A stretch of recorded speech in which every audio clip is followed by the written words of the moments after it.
before I start, before I move on at all, before I say one single word about the fucking game, I just want to let you all know that I know.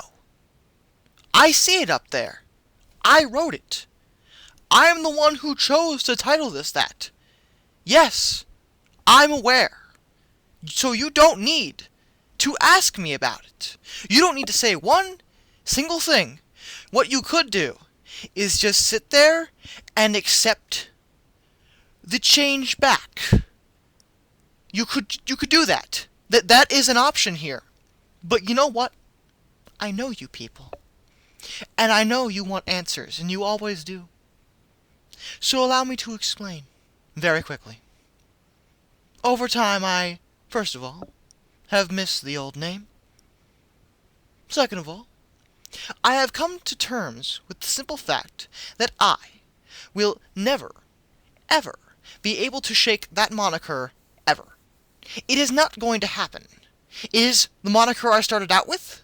It is the moniker I developed a mildly small name on YouTube with. That is who I became. So, I can't just sit there and be like, I'm going to call myself something different, and expect everyone to agree with it, because it's not going to happen. You still call me Darkness. I know you do. I mean, some of you accepted the pretentious Mr. Sanity, and some of you, in fact most of you, are just okay with calling me Josh, which is who I am, so that makes sense. But everyone needs an alias, a moniker. So let's go back. Let's take a step back and start things off again, renewed. Old school style, I guess. That work? That work for everybody? You know, that works for me. Okay, let's get things on with it. So let's talk Disney. No, more specifically Disney games. See, back in the day, Disney had a seriously bad habit of trying to make a game out of basically every single one of their animated movies. Well, you know, to be fair, I should not call it a bad habit. Reason being that, quite frankly, Disney did a better job of making video games out of their movies than most people did. I shouldn't say Disney. Virgin Interactive were the ones behind a lot of the games. This one too, Jungle Book in particular. Now, I know what you're thinking, why on earth would you choose Jungle Book for the first one you reviewed, Darkness? I mean, come on, there are a lot of other bad Disney games you could bitch about. Well, Jungle Book, first of all, is a bit of a mixed bag, as you'll soon find out. Although, honestly, in terms of what these games should have been made to do, Jungle Book probably is the best one. Now, this game in particular was probably one of the main staples of my childhood. It was one of the first Sega Genesis games I played at any length, probably because I was 5. And as it turns out, it's a pretty competent platformer in its own right. You start things off and you're treated to a fairly decent title screen. You can look at the story stills if you want, but that's one thing that's kind of lacking. It's very vague. Usually it says something along the lines of, Mowgli is going this direction, or Mowgli met a bear. I mean, it doesn't literally say those things, but it's so bland and tasteless, it doesn't even attempt to really tell the story. It's basically just setting things up. You really have had to see the movie to really know what's going on. Although, quite frankly, the game does a very good job at following the movie. Most of the levels you recognize as major scenes from the film. So, even if you're not a little kid, any fan of the movie is probably going to be pleased with that. The first level has you running around killing enemies. Yes, killing enemies. Well, I guess you shouldn't say killing. It's a children's game, after all. You kill enemies by either A, jumping on them a few times, or B, throwing bananas at them. That's Mowgli's main weapon. He uses bananas as projectiles. You have an infinite supply of regular bananas, but you also have some special weapons. I'll get to those in a second. The main objective of every level is not as simple as you might think or want it to be. It's not just a situation of going from point A to point B. Oh no! That would be too simple. Instead, what Version opted to do is something I find incredibly infuriating. They decide to make you do a collectathon. For whatever twisted-ass reason, you have to run around every single stage, and I mean every stage, finding gems. When you find enough gems, you're able to complete the level. Why Mowgli has to find gems in order to complete the level, I will never understand. But that's what you have to do. I think the reason they did this, looking from a design standpoint now, is because every level is very, very short. Very, very small. I guess they were going for quality over length, but really, your trade-off is a collectathon? Come on, people. To be fair, I can't complain much, because quite frankly, the collectathon thing isn't as bad as you might think. You're not sifting through every nook and cranny trying to find these damn things, and there's a lot of them, and you don't even need to find them all. Most of them are on the main path, and they're pretty obvious they're there. Some are slightly hidden, but often when they're hidden behind any bushes, they're hidden behind bushes you'd be walking through anyway. So, they don't really make much of an effort to hide many of these. It just seems like busy work, but often if you know what you're doing and you look around, you'll be able to find enough gems by the time you reach the end of the level anyway. There are other collectibles besides the gems. The gems are obviously what you're looking for mainly. Everything else are either more weapons or fruit. Now, fruit. What does the fruit do? They do fucking nothing. Like, no, seriously. All they do is improve your score, because, you know, the game's totally gonna save that, and in that day and age, even then, you totally gave a shit about your fucking score, right? No, you didn't. I'm aware most old school platformers had a score system and random collectibles that don't really mean much of anything, but there's a lot of fucking fruit for some reason. Not that it really gets in your way, it's not a hindrance, it's just there, and it doesn't really need to be. The other ones are the weapons. Now, you have your basic bananas, like I said, you can't run out. In addition to them, you could also get double bananas, rocks you shoot from a blowgun, boomerangs, and bananas that for some reason make you invincible when you throw them. I don't quite understand those ones, but that's not really important. The only one among them that really bugs me is the double banana. Now, Mowgli, you have infinite regular bananas. Why can't you just throw 2 at a time? Need I remind you, once again, you have infinite. It doesn't make much sense. I know I'm nitpicking, but I like doing that. It's kinda my thing. Once you collect enough gems, all but 5 of them, that's always the case by the way, you have to collect every single gem that isn't the last 5. I don't know why they did that. Maybe to make the game a little bit easier. I'm gonna assume on the hard difficulty, maybe you have to collect them all, but I'm playing the game on normal because I don't feel like doing that. So once you collect most of the gems, the game will tell you bluntly to find somebody, or go somewhere, or go fight a boss, whatever. The first level says, find Bagheera. This is most of the level's goal. Bagheera is sleeping somewhere, and you have to go find him. Once you stand next to him, the level ends. I still do not understand this gem thing. Why do you have to find so many gems before you can find Bagheera? Why can't you just end the level right there? It's just artificial padding to make the game longer. It's irritating and pointless, and I don't like it. Oh, and I forgot to mention, there's a time limit. You'll never notice it, though. There's only a handful of levels where the time limit really causes a major problem, but most of the time you'll never even notice it's there. You can often find enough gems and find where you're supposed to be going well before the time runs out, probably because the levels are so small. It renders the time limit pretty pointless. In fact, am I the only one, other than a plot point in which a bomb's going to explode or something like that, who finds any time limit on almost any level really stupid?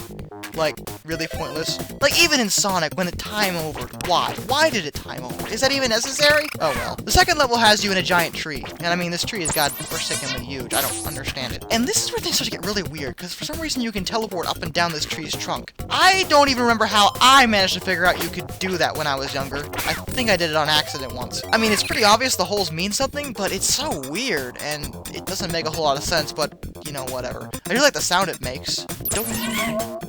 Yeah. Anyway, this level also introduces my least favorite enemy type in the entire game, the fucking scorpions. Why do I hate the scorpions? Well, unless they're on a slope, you can't hit them with almost any projectile you have, which is already pretty baggy. The second thing is that since you obviously want to try to kill them by jumping on them, you will then realize that as you're jumping on them, often they'll try to hit you, and they time it so that they'll hit you right when you fall on them, so you'll instantly take a hit if you're trying to kill them that way. My strategy is to jump on them once, then wait for them to try to strike, and hit them again. Of course, they're often hiding in bushes, so I often run into them when I don't even know they're there, which I think is pretty lame. Other than that, though, once again, you have to run around collecting gems, and I will reiterate this a lot, but I'm gonna tell you now, it happens in every level. That's the goal. Collect enough gems to go to where you need to go. This level, you have to go fight Ka, the snake. Remember? The one that hypnotizes people? The python? Or was he a boa? I don't remember. Anyway, he's the first boss fight. He's pretty easy. You just have to make sure you're aiming for his head. You can't hit any other part of his body that isn't his head. You have to avoid his hypno beam. I guess I'll call it that. I don't know what else you would call it. And if I call it Psy Beam, I'll think I'm talking about a Pokemon game. But all you do is jump over it whenever it tries to hit you. It's very, very accurately homing, so you're gonna have to train yourself to know how to dodge it properly. You really have to lead it around in a circle until it eventually faces out. It's a little tricky at first, but once you know how, this boss fight is pretty easy, as often he'll stand still and let you smack him in the face repeatedly. And he goes down pretty fast, even with regular bananas. But I often save my special weapons for the boss fights, that way I end them more more quickly. It makes a lot of the later bosses way easier. Third level is the Dawn Patrol. Again, we are following the movie fairly well. The elephants from the Dawn Patrol are actually in, and you can ride on top of them if you want. I don't know why you would ever do that because most of the gems are in the trees above them. So my strategy with this level was actually climbing up immediately and jumping through the trees, often forgetting about the elephants entirely. I am well aware this defeats the purpose of the entire scene, but that's the game's fault, not mine. You are the ones who made me look for the fucking gems, so don't get on my case. Okay? It's very easy. You're not gonna run into too many issues here. It's a fairly easy level. On to the next one, level 4. The fourth level is the river. Once again, we are following the movie fairly well, and despite being one of the smaller levels, and really a level that all you do is run around, find gems, and go to where you need to go, again, I do have to applaud the art direction of this game. Despite being based off, a movie called The Jungle Book, and itself being called The Jungle Book, it found a way to make a wide variety of different levels. Like, you're still in the jungle, yes, but they use a lot of blue here to give a cooler feel, and added some mist to make it seem more human. I know I'm noticing these petty details you might think, but it's really a nice touch to know that they took some time to make the levels look distinct from one another. A lot of developers wouldn't have bothered, so I give them that. Again, the level's fairly straightforward, and you're gonna run into most of the other problems that the last level gave you because you're in the trees a lot, because that's where most of the gems are. You're seeing a pattern with these fucking gems.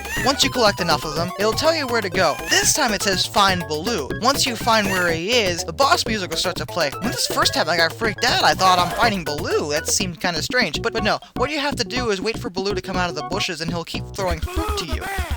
Those things that don't do anything but improve your score. Occasionally he'll throw an additional weapon, but this ultimately will go on indefinitely until you miss enough fruit for the platforms to fall, or you fall in yourself. And when I first fell in, I thought I died, and I got really pissed. But no, in order to end the sequence, you actually have to fall in the water, and then the level ends. Which is kind of funny, considering any other time you would fall in the water, you'd be dead and have to restart, or go back to a checkpoint. That's fairly inconsistent, but considering this is the only time this will happen, I guess I can let it slide. The fifth level is not just the river, no, it's Baloo and the river. The difference this time is while you're still on the river, you have the opportunity to ride on Baloo's belly like in the movie, and go down and collect various items and gems again as, you float down the river. Now, your first instinct is to do this, but as it turns out, most of the gems are in the trees. And by most, I mean you'll never be able to get enough of them to complete the level while you're still on Baloo, and you have to go in the trees. So, my strategy is typically to just go in the goddamn trees before even going on Baloo, collect enough gems, because there's enough up there, and then go find Bagheera and then end the level. It's completely pointless to ride on Baloo unless you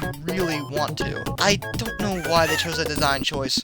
I'm kind of starting to feel like every single level in this game is stuck in this square box. It feels like they didn't take the time to make levels stretch out and expand further. No, they just made it go up and sideways the same distance, which makes levels feel very confined and very small. Every level feels like this, unfortunately, and I don't know why they didn't bother stretching them out. Can it be that difficult? And this is the one level where you think they'd do it because it's based off a key scene in the entire movie. The sixth level is called the Tree Village. Now, I know what you're thinking.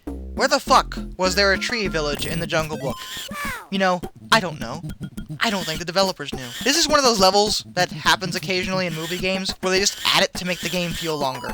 And to be fair, the game is already very short, so I kind of understand it. But it's a really weird-ass level. Instead of going up and down between the tree trunks like you did in the other tree-based level, you teleport between huts that are set on the branches, which makes even less sense. I don't really know what's going on. There are a lot of monkeys here, which I guess makes sense considering this is the part in the movie where Mowgli got kidnapped by monkeys, and you have to run around finding gems. This is one of the most confusing levels in the entire game, because every hut doesn't seem very consistent. It teleports you, not randomly, but to a place you wouldn't expect. Some huts go up, some huts go across. It's hard to understand unless you play the level yourself and map everything out mentally, or if you're really feeling daring just writing it down. Once you figure it out, though, the level won't take you very long, and then instead of finding Bagheera, it tells you to find the witch doctor.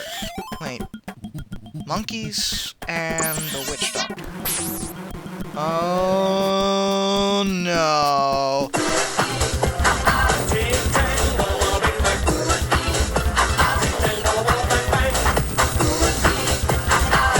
Okay, that's enough of that song. Thank you. one of the weirder bosses. It's not a witch doctor, it's 3 monkeys standing on top of one another with a giant mask in front. Oh my god. To be fair, the boss is a little bit creative. You can only hit them when the mask is open and they're throwing fruit at you. So you have to time your attacks pretty well, which is a nice thought. And then once you beat them, oh no, the boss fight isn't over. Then they'll magically teleport and be in 3 different places at once, which I think is pretty fucked up because now this is making no sense whatsoever. Not that this level made much sense to begin with. Here, there's a very specific strategy you probably should follow if you want to beat them easily. Don't end up on the left side of the screen like I did the first time, because I forgot about this because I hadn't played the game in years when I first recorded this footage. If you're on the left side of the screen, every single monkey is able to hit you, and it's really hard to hit them from the angles that you're at. If you end up on the right side of the screen, it's easy to hit the monkey in the square. Then the monkey in the middle is also fair game, and as it turns out, if you jump on the branch where the monkey in the square was and shoot at the monkey across from you, he actually can't hit you, but you can hit him, rendering the boss fight pretty easy. Level 7 is the ruins. Okay, now we're back on track. We're in the ruins, so I'll give the game that. That's good.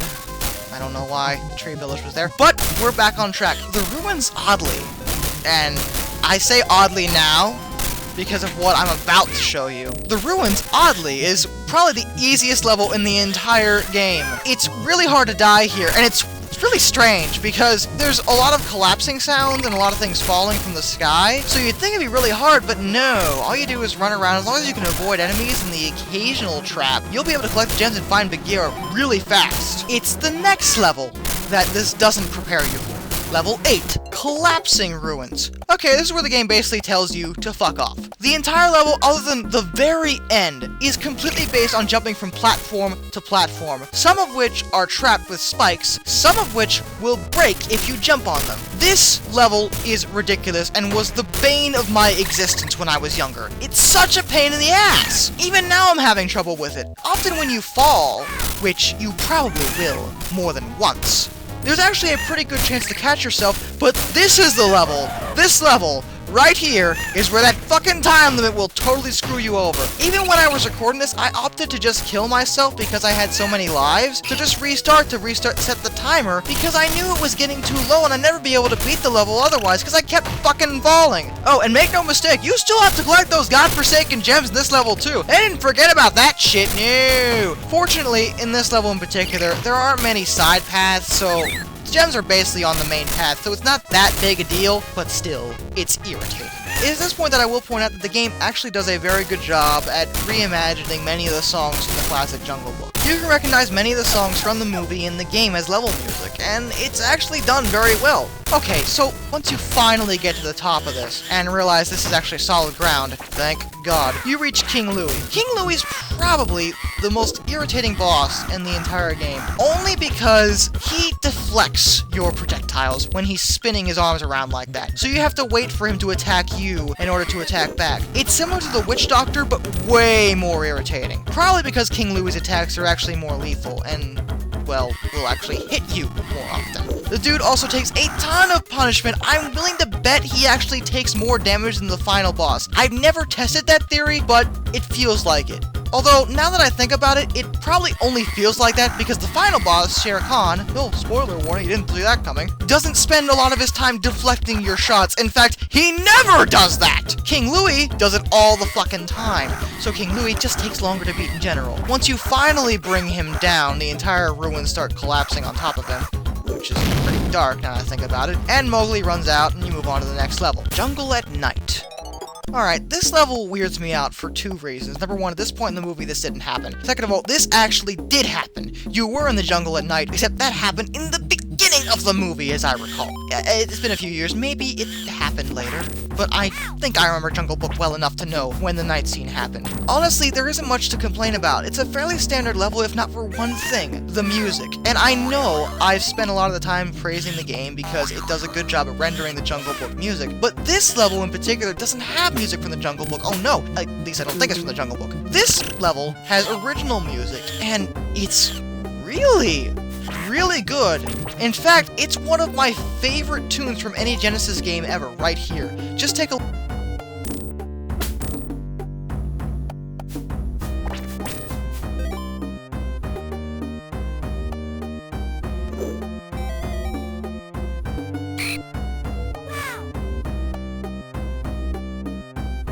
See? It sounds really awesome, doesn't it? Who says the Genesis can't do good sound? Yeah, I know, it didn't have as good a sound card as the Super Nintendo, but come on! It can still produce some really nice tunes. This one is strangely off from the rest of the game, though. It sounds like something you'd play during an apocalyptic scene, not a night scene in the jungle. I mean, it works, but it's just haunting. Maybe that's why I like it so much, but who knows, enough about that. The goal in the level is once again to find Big Gira, you know, big goddamn surprise, and you move on to the final level, the Wastelands. Ooh.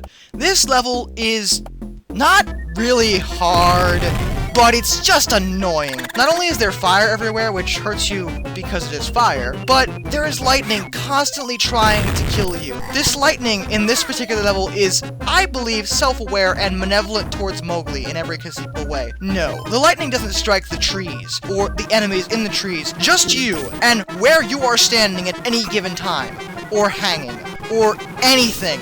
That lightning wants you dead, and it will find you if you stop moving. That's the goal here. Never stop moving. The lightning is going to hit you otherwise. The only time, as long as you keep moving, the lightning has a chance of hitting you is if you're climbing straight up. And even that's not often enough to be a problem. It's just annoying because it's just constantly there, and it makes no frickin' sense. Other than that, the entire goal is to kill the enemies and find the gems again, and get the Shere Khan. Now, Shere Khan is a pretty intimidating looking boss, mainly because of the moving platforms, the fact that he can make the fire attack you by snatching his claws, which I don't fully understand. And if he roars at you, he produces a wave of sound, I guess? I don't know, it's kind of weird. He's surprisingly easy if you use your better weapons on him, because he stays in one spot, and as long as you keep your footing and don't fall into the fire pit below, you can constantly hit him in the face and bring him down pretty quickly. When you hit him with enough bananas, his tail catches on fire, because I guess getting bananas in your face translates to tail catching on fire. Whatever, it's going along with the movie, so I'll let it go. And then the game's over. No, seriously, that's it. You do get a fairly decent animation during the ending, and then you see Mowgli run through a level, which you aren't controlling him, to find the little girl in the village, and that's the end of the game. And then it challenges you to complete hard mode. Fantastic. No. So all in all, was it a good game? Yeah, for the most part. It did its job. See, remember in the beginning when I said one of the reasons why I chose Jungle Book to review first is because in terms of Disney games back then, it does the best at doing the job that Disney games should be doing? What I meant by that was, it actually plays like a game that you'd let a little kid play. Like, a 4-year-old could beat this game. I should know. I did it at that age. It's not a hard game, and it shouldn't be. Most movies are made with a target audience in mind. Most Disney animated films' target audience are families and children. So in theory, any game you make based off of a Disney film should also be targeted for children as well, right? I mean, don't get me wrong, older gamers would probably have fun with this too if you're a big fan of Jungle Book, but don't expect to get a big challenge out of it. It's an easy game. The problem, I think, is that Jungle Book is a rare exception among the older Disney games. Many of them are hard beyond relative comprehension, and I would go into a rant about them, but I'll save those for later. Till next time, guys, this is Darkness wishing you a fond farewell.